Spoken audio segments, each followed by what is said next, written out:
Bueno, y les decía, alimentos para el alma es el tema que hoy nos ocupa. De la técnica del pase no hay mucho más para decir, porque ustedes ya lo van a vivenciar. Solamente se requiere que estén en estado de oración, de meditación profunda, de concentración, como ustedes más cómodos les resulte el término. En ese estado tienen que entrar en sintonía con el mundo espiritual. Y se entra fácilmente, porque si ustedes se ponen pensando en esto, en recibir las bendiciones de lo alto, y piden además por alguien más, en ese mismo instante la comunicación empieza a hacerse efectiva. Es como que la puerta de nuestras emociones se abre y todo el caudal de sentimientos y afectos que tenemos para darle en ese mismo instante aparece. Bien, hay un neurocientífico argentino que está dando mucho que hablar, se llama Facundo Manes. Y este científico, neurocientífico, sostiene que en realidad nuestros sentimientos determinan nuestra forma de actuar. En una síntesis preciosa. Sin saber que, hoy que vengo a hablar de esto, sin saber que está en un programa de cable, lo pueden encontrar también en un programa de Discovery, esos programas internacionales, tiene un programa de televisión, Facundo Manes. Él dice que nuestros sentimientos determinan nuestra forma de actuar. De manera que cuando nosotros estemos sintiendo de una determinada forma, vamos a estar actuando consonante con esa forma de sentir. Es simple, pero es tan profundo y es tan lindo advertirlo de esta forma, tan placentero. Es decir, que si yo estoy alegre, mi forma de actuar va a ser consecuente. Lo que yo voy a transmitir es alegría. Si yo estoy triste, naturalmente voy a transmitir tristeza y así sucesivamente. Esto me recuerda algo que nosotros, sin saber lo que este neurocientífico decía en la época en que estudiábamos, decíamos, puede ser que el profesor, que nos iba a tomar el examen final, que haya tenido una buena noche, decíamos, que no se haya peleado con la esposa, porque eso iba a determinar su forma de actuar. Parece ser que las esposas, aunque no estén presentes, están presentes. Es un poco una constante. Creo que los esposos somos más olvidables. Pero las esposas están siempre presentes, aún por un profesor respecto de la cual nosotros no tenemos ni idea de qué se trata, pero hacemos fuerza para que la esposa lo haya tratado bien, no lo haya peleado, porque eso iba a repercutir en el ánimo de este profesor en la mañana siguiente, y muchas veces la nota también iba a depender de la noche previa, digamos, ¿no? De cómo haya estado con su esposa. Sin saber que esto era así, que la forma de sentir determina la forma de actuar. Si nuestra forma de sentir determina la forma de actuar, como venimos enunciando, podemos decir que, de acuerdo a cómo estemos alimentando nuestra forma de sentir, así va a ser el día. Así vamos a manejarnos. De esta forma nos vamos a comunicar con los demás. Y si de alimentar el sentimiento se trata, podemos decir que entre alimentar el sentimiento y alimentar el alma, hablamos de cosas verdaderamente muy parecidas.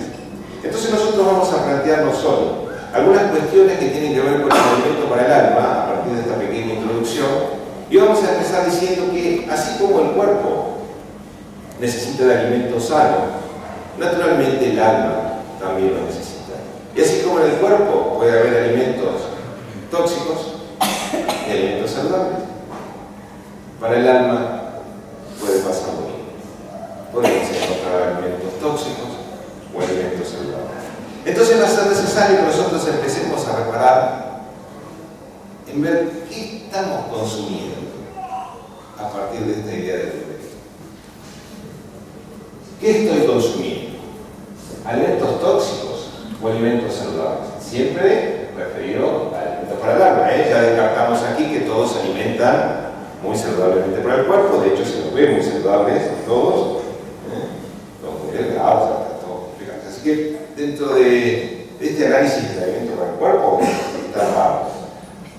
Yo presumo que para el alma también, pero bueno, vamos a imaginar que los que están afuera, esos que hoy no pueden escuchar esto, necesiten alguna de estas sugerencias. Entonces, le vamos a hablar para los que están afuera.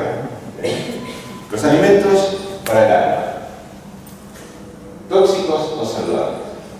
Por ejemplo, un alimento tóxico, consumo, malas noticias. Permanentemente, consumo malas noticias. El ser humano que toma este hábito nocivo de consumir malas noticias no puede desprenderse de las malas noticias. Está un hábito, el hábito está incorporado, la necesita, la busca a la mala noticia. No puede desprenderse de ella. Y cuando no la encuentra porque se está hablando de algo que es bueno, que es saludable, va en búsqueda de esa mala noticia, porque tiene el hábito incorporado y el hábito lo impulsa a esta actitud, a esta actividad mental que no es pensada, que tiene que ver con el hábito. ¿Por qué? Porque está acostumbrado a consumir malas noticias. De hecho, aquel que gusta de consumir malas noticias, a poco que la busque, la encuentra. Comprender el televisor alcanza y sobra. Y la persona que empieza a consumir malas noticias no puede desprenderse de esto. Hoy cuando pensaba en compartir esta idea con ustedes, me venía a la memoria, hace un tiempo atrás, estaba compartiendo yo con dos personas que conozco, dos mujeres, y les voy a dar la edad para que ustedes refieran y entiendan el marco de la situación en el que quiero enmarcar la historia. Dos mujeres que ambas superaban los 50 años. Y yo, por debajo de la línea. ¿Entienden, no? Bueno, ¿vieron que no se vamos a entender? Bueno, el tema es que una de estas dos mujeres, cuando yo llego a la reunión que ya estaba establecida, porque si hay dos mujeres ya hay reunión, ya hay mucho diálogo. Sí, ya hay mucho. Es más, se hace un poco difícil muchas veces proponer una idea, ¿no? Pero bueno, hay veces que es posible. Si uno es paciente, si uno sabe esperar el momento, aparece un espacio. Bueno, lo cierto es que estaba esta reunión de dos mujeres y este joven caballero, apuesto que estaba ahí, quiero decir, estaba ahí, estaba con las chicas. Entonces yo llego y veo a una de ellas llorando. Y la veo llorando angustiada. Entonces yo más o menos ya sabía por qué estaba llorando, sabía que su mamá estaba pasando una situación difícil, ella más de 50 años y la mamá más de 98. Y que la estaba pasando mal hacía un tiempo ya que estaba con una agonía prolongada. Yo venía escuchando estas historias. Entonces, naturalmente, un día, después de tanto tiempo, más de 98 años, fallece la mujer. Y cuando fallece la mamá de esta mujer, ella entra en crisis. Entonces, lleva un tiempo de crisis, está llorando, y se encuentra con esta otra mujer que yo sabía que gustaba de las malas noticias. Se trataba de las malas, era un momento ideal. Entonces, mientras ella le contaba la situación, pongámosle A y B, para evitar los nombres. Cuando A le contaba a la mujer, A le contaba a B la situación, B le seguía poniendo posiciones en el fuego. Y sí, y estaba sufriendo, pero aún sufriendo es preferible tenerlas con nosotros. Y la otra mujer lloraba cada vez más. Y era imposible que saliera de esta situación. Y yo las observaba y las miraba esperando que me dieran el lugar. Imagínense, dos mujeres. Yo intentaba que me dieran el lugar. Vos sabés de qué se trata, ¿por qué estás haciendo así? Bueno, entonces me estaba pasando eso, a mí también como el amigo acá. Y en un momento digo, bueno, vamos a empezar a hablar de esta cosa, pensé para mí ese año, ¿no? Digo, ¿qué cosa? Digo, y estaba sufriendo mucho. Sí, sufría mucho. Y digo, ¿viste cómo son estas cosas?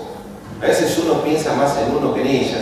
Empecé a tratar de meter una temática diferente. Entonces digo, una síntesis, ¿no? Por ahí es bueno que nosotros nos empecemos a dar cuenta que a lo mejor sufrimos más por nosotros que por el ser a quien estamos refiriendo. Sin perjuicio de lo cual, digo, la desencarnación o el fallecimiento de una persona no es otra cosa que una modalidad distinta de la vida. En realidad nadie muere, todos partimos, pero partimos para un reencuentro, porque en definitiva nos volvemos a encontrar, y más cuando se trata de una vida así tan prolongada, con tantos años, y que ha estado mal en los últimos tiempos. A lo mejor es bueno que desde hoy empecemos a pensar en ella, y no tanto en nuestra propia aflicción para ver que no estemos derivando cuestiones propias hacia una situación que en realidad no se condice con lo que está pasando. Y la mujer en este diálogo iba cambiando el tono del semblante. Yo la veía que iba cambiando el tono, iba tomando la situación con más calma, de hecho dejó de llorar. Un par de bromas que hice al respecto, empezó a sonreír, pero ve, estaba al acecho. Estaba al acecho. Después que pasó todo esto, que me dieron el lugar, que la mujer cambió su estado de ánimo, empezó a sonreír. Ella después me hacía chistes a mí y intercalábamos una conversación muy agradable. B, acostumbrada a las malas noticias, cuando se hizo un hueco, pero viste vos, por más edad que se trate, uno siempre se siente huérfano. Otra vez empezó a llorar. Habíamos salido del y le empezó a hablar del tema de la orfandad y de lo que uno los extrae, y aunque sea tenerlas así en ese estado, bueno, dije yo, hasta aquí llegué, ya no tengo mucho más que hacer, así que agradecí el espacio que me dieron, 3 minutos, 4, yo todo eso que le conté fue 3, 4 minutos, además yo me apuraba a hablar, en un momento me importa ni... Bueno, la salud pero porque en definitiva se trata de personas acostumbradas a la mala noticia, entonces la viven, necesitan de la mala noticia. Es un impulso que no lo pueden frenar, necesitan de la mala noticia. Hay que tener cuidado con esto que consumimos, porque la mala noticia es un alimento tóxico para el alma. Las quejas, yo sé que no les toca a nadie aquí, pero creo que hay personas. Ahora veo miradas que se entrecruzan también acá. Veo que hay personas que se quejan de todo, aun cuando las cosas están bien. Hace poco creo que les contaba esta historia, estaba subiendo en el ascensor en mi trabajo y el viaje dura 8, 10, 15 segundos hasta el piso donde yo trabajo. Y la mañana se presentaba hermosa. Yo había visto el pronóstico del tiempo. Yo lo había visto a la mañana en mi casa antes de salir. Sabía que ese día estaba precioso, pero iba a cambiar la historia. Entonces subo con 2 personas más desconocidas del edificio. Subimos en el ascensor, entonces yo graciosamente también les digo, qué lindo día, chicas, sí, está muy lindo. La verdad que es un día primavera, sí, está muy lindo. Y la tercera, hasta la tarde que llueve. Pero hoy le digo, está precioso. Sí, disfrutemos ahora porque en un rato más.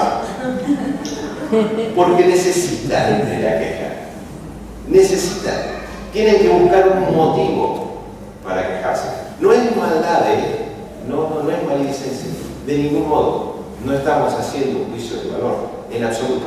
Lo que estamos diciendo es un alimento para el alma que está haciendo daño, que se transforma en un alimento tóxico para el alma. Y nos quejamos. Y cuanto más nos quejamos, peor nos sentimos, porque no nos libera la queja. Cumplimos con un hábito y eso nos da un poquito de satisfacción. Cumplimos con un hábito, un poquito de placer, a renglón seguido la insatisfacción, la queja, el placer, la insatisfacción. Es un mecanismo psicológico. Seguimos. Siempre para los que fuera. Sé que no hay quejosos ni quejosas, ¿no? Bueno, seguimos. El odio, las neurotoxinas. Hay una historia fascinante. Hace algunos años, yo tengo este librito que se llama Conversando con Iván Franco. Es extraordinario, es una entrevista que le hacen a él en Colombia. No sé si está el libro mal. ¿Está este libro para la venta? No. Siempre tengo con un apuro. Para la lectura. Para la lectura. O sea, nadie pretenda comprarlo. Pero bueno, si no lo decimos en voz alta, no se puede hacer tampoco. Que lo digamos. Que nadie se entere. Extraordinaria, es una entrevista que a él le hace. Entonces él cuenta varias historias dentro de esta entrevista. En un momento, él dice que en algún punto de su vida, en este contacto diario con Juana de Ángeles, el espíritu que lo asiste y le ha dictado tantas obras clínicas, hay que decirlo, obra psicológica completa. Bueno, entonces en un momento él dice que ella le plantea que bajo ningún concepto en la vida él se permita vivir el odio. Le da ese consejo. Si vos te permitís vivir el odio, te va a ir matando un poco, le dice Juana al igual que Franco. El cerebro no puede generar los neuropéptidos normales que se generan en un estado de vida normal. La neurocomunicación se dificulta. Yo no puedo hablar bien si estoy con odio. No puedo pensar bien porque la neurocomunicación se dificulta. Por más que quiera, no tengo un pensamiento lúcido, no tengo un razonamiento adecuado. Posiblemente con odio tome decisiones equivocadas, resoluciones que no me hagan bien, y ni qué decirlo si además del odio lo hago bajo estado de enojo. Posiblemente todo lo que vaya a hacer en esa circunstancia sea equivocado, porque se generan estas neurotoxinas que van matando el cuerpo. De manera que una actitud netamente psicológica, absolutamente psicológica, como es el otro, tiene un efecto absolutamente orgánico en nuestro cuerpo. Notable, a partir de las neurotoxinas que se generan. Tenemos que tener cuidado porque cuando alimentamos nuestra alma con odios, eso nos está pasando en el mismo momento. Seguimos. ¿Están aburridos? No. Seguimos. Negar la realidad espiritual. Todos nosotros, conscientes o inconscientes, sabemos de la realidad del alma. Todos nosotros. Porque es lo que somos. Un alma en este momento, en un cuerpo. Un espíritu que dejará el cuerpo, como en el ejemplo del comienzo de tu madre, de esta compañera, de esta persona que conocía, que conté, en algún momento, por vejez, por enfermedad, por accidente, por lo que ustedes quieran, dejaremos el cuerpo y seguiremos siendo esto que somos, un alma, un espíritu. Negar esa realidad es trabajar en contra de nosotros mismos. Si nosotros, por el contrario, nos disponemos a trabajar aceptando en lo íntimo esto que somos, todo nuestro punto de vista, cualquiera sea la circunstancia, y cuando les digo cualquiera, cualquiera, desde la maternidad, que es el gesto más noble al que puede asistir una mujer, a un puesto de trabajo, a un lugar en la calle, a una situación a un compañero, a una esposa, a un hijo, cualquier situación de la vida que ustedes se imaginen, si nosotros la vemos desde esta realidad que somos un alma, ahora en un cuerpo, que tuvimos varios, que tendremos otros tantos, si somos capaces de asimilarlo en lo íntimo, toda nuestra realidad contextual cambia, necesariamente se modifica. Es decir, empezamos a ver las cosas de una manera marcadamente diferente, simplemente a partir de este principio, de no negar la realidad del espíritu. Otro elemento tóxico, súper tóxico, el individualismo. Hay una frase que gustamos mucho nosotros de compartir con ustedes y que refleja posiblemente una de las posiciones más exacerbadas del individualismo y que ha tenido durante muchos años una prensa muy favorable. Y yo a veces escucho a compañeros opinar en tal sentido. Ahora es hora de pensar en vos. Es momento de ocuparte de vos. Que alguien me explique en la vida cuándo no hacemos eso, si siempre nos ocupamos de nosotros. Siempre. Por el contrario, lo que tenemos que hacer es romper esta idea del individualismo. Desde la raíz, siempre nos ocupamos de nosotros. Cuando alguien les sugiera esto como consuelo, ustedes sientan en lo íntimo que los están perjudicando, aunque sea inconsciente. Cuanto más les propongan pensar en ustedes, yo les puedo asegurar que peor se van a sentir. No hay manera. Es ahogarse, es como nadar para adentro. No hay manera de sentirse bien pensando en uno mismo. No hay manera. Es lo que hacemos siempre, chicos. Porque fuimos educados así y ancestralmente fuimos así enseñados. Que tenemos que defender lo nuestro. No está mal defender lo nuestro. Lo que está mal es pensar solamente en nosotros. Entonces, si ante una dificultad, en lugar de abstraerme de la dificultad, yo me voy a encerrar pensando cada vez en mí, yo estoy en condiciones de asegurarles que se van a sentir cada vez peor. No habrá psicoanalista, no habrá psicólogo, no habrá terapia espírita que pueda resolverles la cuestión, porque se resuelve rompiendo las bases del individualismo. Desde las bases, lo mejor que puede pasarnos es pensar en otro. Nuestra individualidad se beneficia cuando yo pienso en otros, porque Dios se ocupa de mí. Tengan certeza que es así.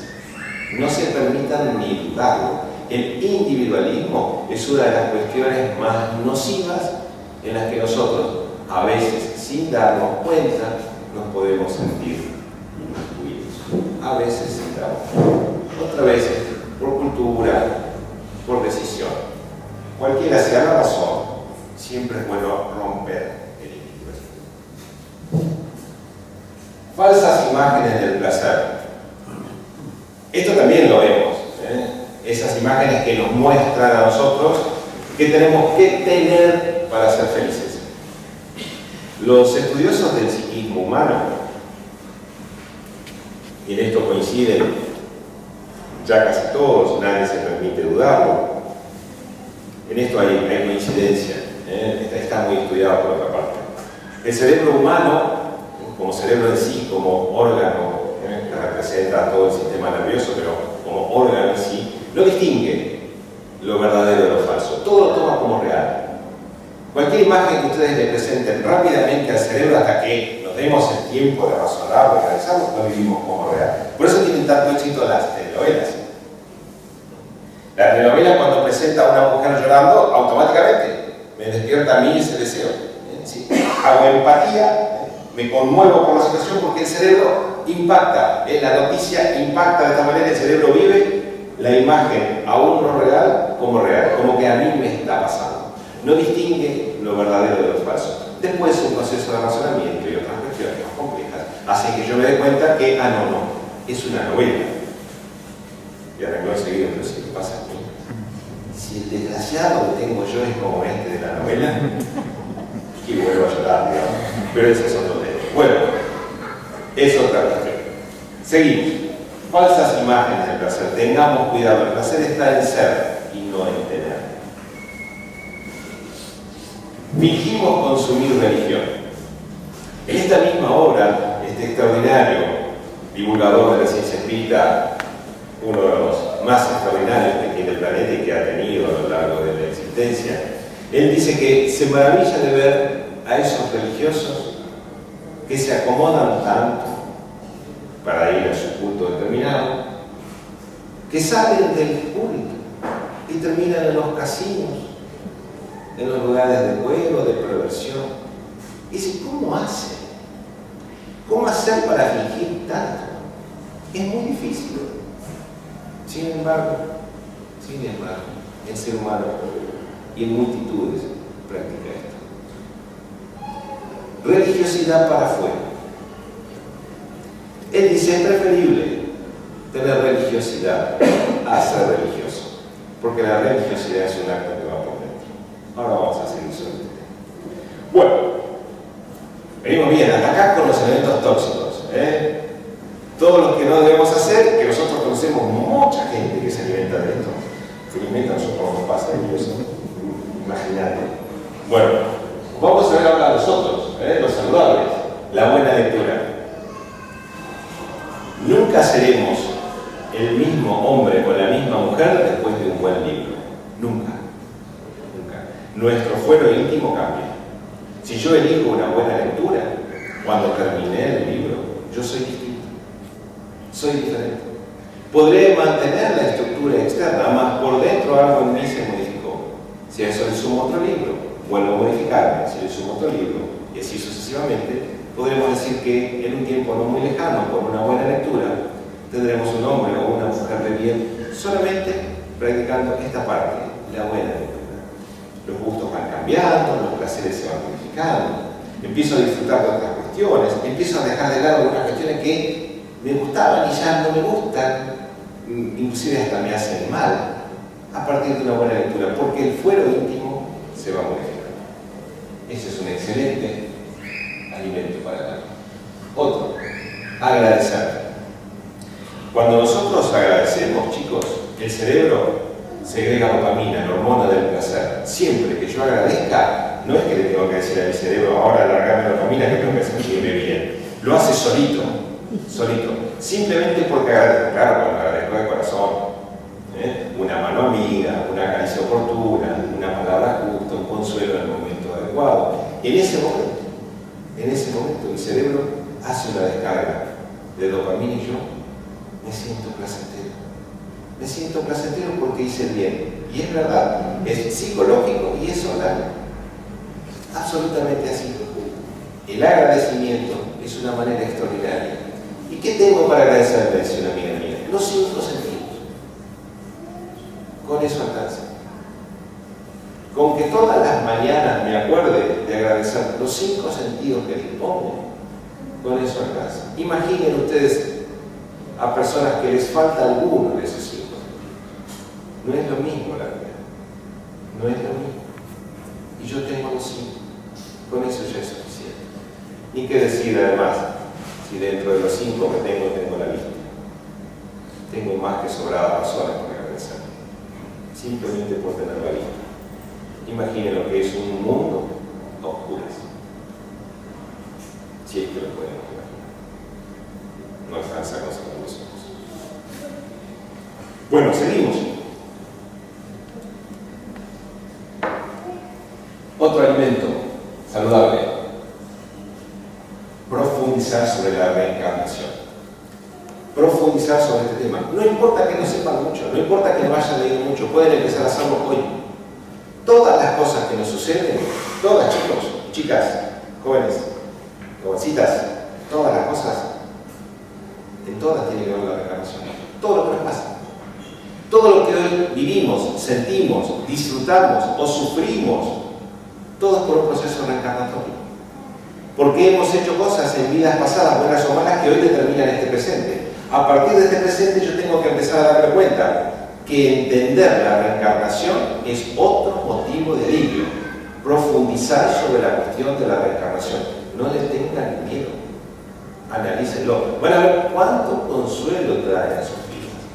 No van a imaginar, porque además, como el guía espiritual va a estar cerca y pendiente de que ustedes analicen la cuestión de la reencarnación, ustedes por intuición van a empezar a recibir información. De pronto van a encontrar cosas que nunca las leyeron y las saben. ¿Cómo es esto? Por intuición. El guía espiritual se encarga de decirles a ustedes de qué se trata. Y la reencarnación aparece como el elemento, como la obra saludable por excelencia. Sin lugar a dudas, es uno de los conceptos más liberadores de conciencia que Dios pudo haber logrado. Hablar de la reencarnación. Internalizar la reencarnación. Seguimos. Otro alimento saludable, el autoanálisis. Este me encanta. Yo sé que a muchos aquí les encanta. Da buena analizarse. ¿Y saben cada cuánto? Cada 24 horas. Un amigo mío dice, yo lo hago cada 12 por las dudas, ¿no? De esta forma me siento más competitivo. Yo decía, qué constancia. Pero bueno, es buena también. Pero cada 24 horas. Todas las noches. Todas las noches. ¿Qué hice hoy? ¿Qué pude haber hecho que no hice? Cuestión 9.19 del libro de los Espíritus. ¿Qué pude haber hecho que no hice? ¿Cuánto bien? ¿A cuánto pude haber hecho sonreír que no hice hoy? Y a lo mejor hice lagrimear a alguien, hice llorar a alguien. Y si tengo que pedir disculpas, autoanálisis. No lo hagamos cada 12, cada 24. Total, si nos olvidamos un día, no pasa tanto. Todas las noches, al poner la cabeza en la almohada, podemos ejercitar esto. Y si no podemos solos, naturalmente, asistir a alguna terapia de las muy saludables que existen que puedan ayudarnos a hacer estos análisis de conciencia fundamental. Bueno, ¿venimos bien? ¿Sí? Ya casi estamos terminando, ¿no? Sí, casi, sí. Bien, vengo bien, ya que voy al final. Tengo que compartirlo con ustedes. Ojalá me salga como que no pensaba. Ojalá. Bueno, religiosidad dentro del hogar. Dice Divaldo, aquí dentro es fácil ser religioso. El tema es ser religioso en nuestra casa. A veces se complica un poco la convivencia, ¿no? A ustedes no les pasa, pero hay un montón de gente que les pasa eso. La convivencia es difícil. Alguien me decía alguna vez, si vos supieras el carácter que esta tiene, te has puesto a pensar en el tuyo. Y si le preguntamos a ella, ni se te ocurra, Raúl. Ni se te ocurra, solo ve mis defectos. Bueno, lo cierto es que la convivencia no es fácil. No es fácil. Por eso la religiosidad dentro del hogar es una materia pendiente de casi todos. Pero es un alimento para el alma extraordinario. Extraordinario. El servicio. Podemos habilitar. Dentro de las mejores cuestiones que puede pasarnos en nuestras vidas, sin lugar a dudas está el servir a otros. Nada nos va a hacer más feliz, nada, que ver otra sonrisa agradecida, que ver a alguien que sintió placer por una acción nuestra. Y el placer de alguien que se siente identificado con una actitud de mi parte repercute en mí de una manera tan extraordinaria que yo no puedo abstraerme, por más que sea el ser más rudo del mundo, el más indiferente del mundo. Cuando alguien me agradece algo, mi fuero íntimo siempre se moviliza.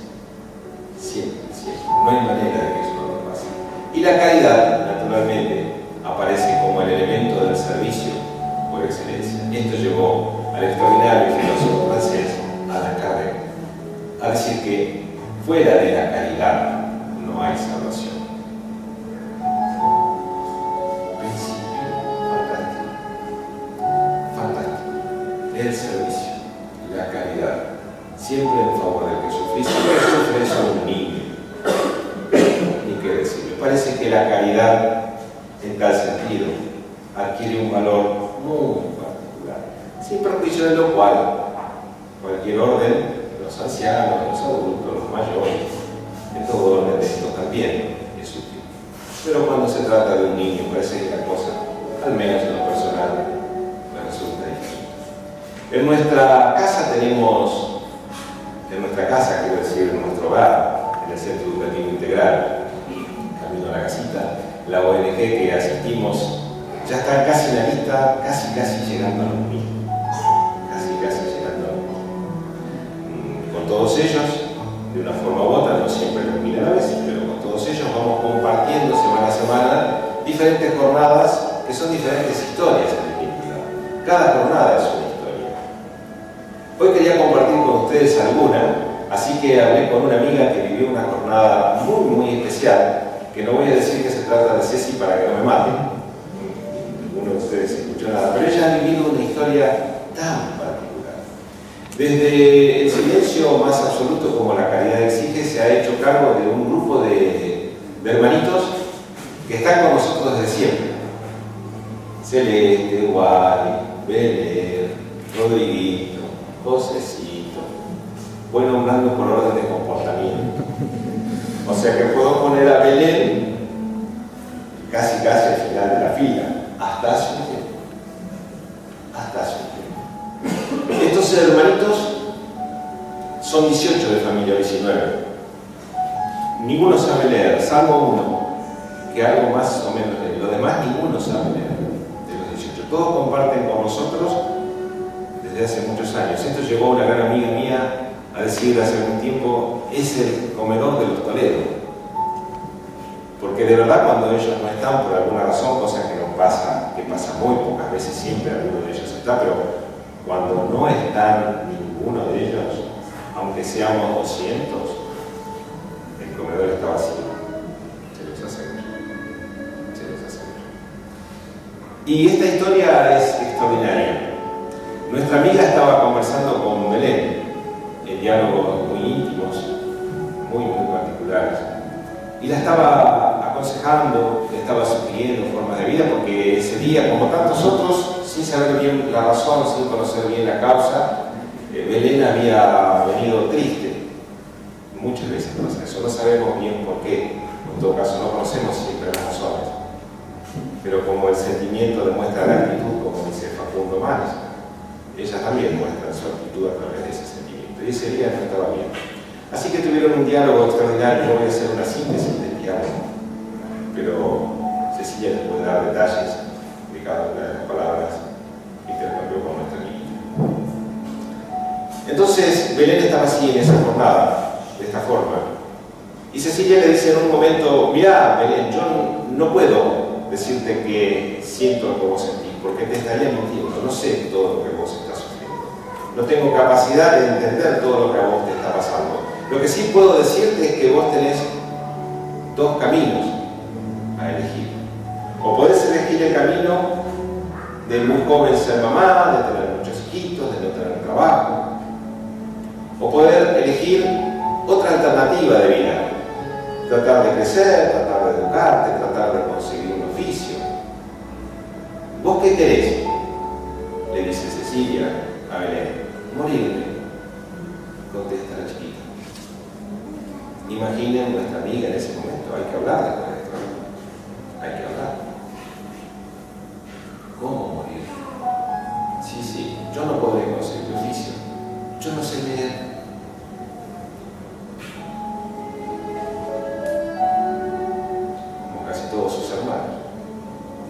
¿Te gustaría leer? Sí. Y ese domingo, hace poco de esto, empezó a recibir clases de lectura. Y la primera palabra que leyó, ¿saben cuál fue? Y la pudo escribir, y la pudo leer. Bien. Bien. Quiero proponerles, si no disponen lo contrario, que en esta jornada, cuando pasen a recibir el pase, si no les parece mal, pidan también por Belén. Es un hombre que no van a olvidar. Que Belén aprenda a leer. Por sus oídos tan atentos, tan respetuosos, sus miradas tan cálidas, les agradecemos infinitamente. Quedamos dispuestos entonces para recibir el pase.